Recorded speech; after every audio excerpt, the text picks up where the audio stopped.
Question number 1. When using a DMM, digital multimeter, voltmeter function, to check for a voltage drop, meter leads should be connected, in which of the following ways? A. On the positive side of the circuit. B. Across the component or circuit. C. To any non-conductive material. D. In series with the circuit. Correct answer, B. Across the component or circuit. See explanation. Voltage is always checked, in parallel or across the device or circuit. Question number 2. When a digital multimeter, DMM, is used to measure DC voltage and is connected, in parallel to the load device, which of the following defines the reading? A. Amperage reading. B. Voltage drop. C. Voltage spike. D. Pulse width modulation. Correct answer, B. Voltage drop. See explanation. Based on Kirchhoff's voltage law, sum of voltage drops in any circuit will equal source voltage or voltage applied to circuit.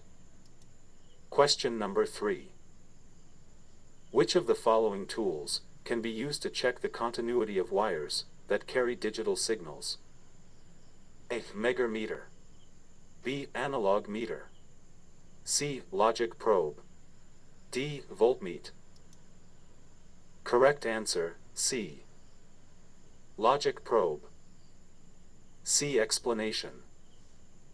A logic probe is the only device that measures digital signals. Question number 4. Using a DMM, digital multimeter, a fully charged 12-volt battery should indicate how much voltage on the open circuit voltage, OCV, test? A. 9.6 volts. B. 4 volts per cell. C. 1 volt per cell. D. 12.6 volts. Correct answer, D. 12.6 volts. See explanation. The standard is 2.1 volts per cell and 2.1 times 6 is 12.6 volts.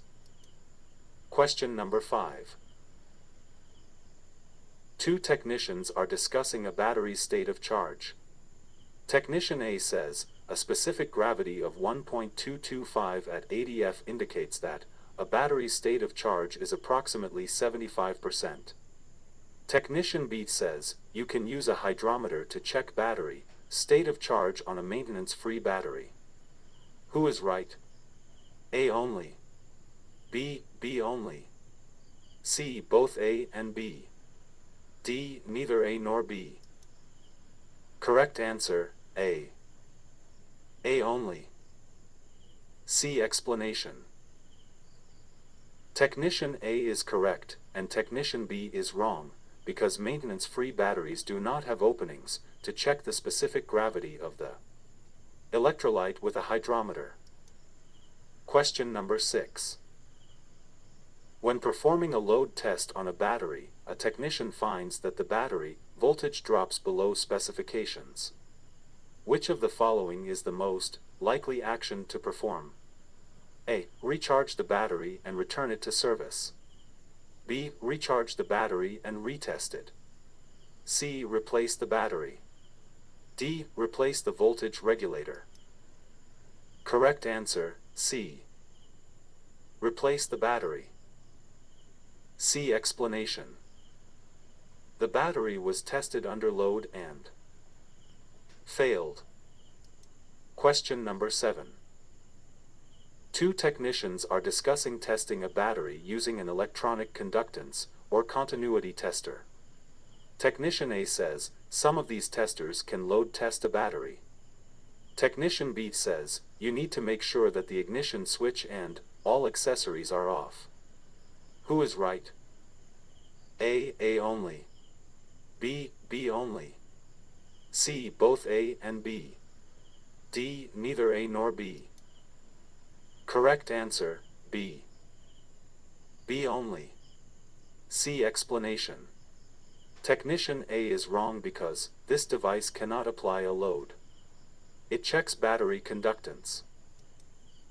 Question number 8. Two technicians are discussing an alternator with zero output. Technician A says the field circuit may have an open circuit. Technician B says the fusible link may be open from the battery to the alternator. Who is right? A only. B only. C, both A and B. D, neither A nor B. Correct answer, C. Both A and B. C, explanation. Both statements are correct. Question number 9. This question is not like the ones above. It has the word least. For this question, look for the choice that would least likely cause the described situation. Read the entire question carefully before choosing your answer. An alternator has low output and is being full-fielded to determine the cause. Which of the following is the least likely result of full-fielding the alternator? A. High battery voltage level. B. Battery gassing. C. Low battery voltage level. D. High alternator amperage output. Correct answer, C. Low battery voltage level. C, explanation. Full fielding removes the regulator from controlling field current, allowing the alternator to go to full output, and is unlikely to produce a low battery voltage. This action normally produces high current and voltage. P, power, equals I, current, XE, voltage, and is least likely to occur. Question number 10. Which of the following is correct regarding a series circuit? A. Highest resistance has most current. B. Lowest resistance has most current. C. Lowest resistance has highest voltage drop. D. Highest resistance has highest voltage drop. Correct answer, D. Highest resistance has highest voltage drop. C, explanation. Based on Kirchhoff's voltage law, voltage higher before resistance than after, which is the result of total applied voltage not equal at both ends of a single load circuit. Resistance in circuit opposes electron flow with resulting voltage loss applied to load. The loss is voltage drop with the voltage lost / consumed as current moves through resistance. Higher resistance, higher drop.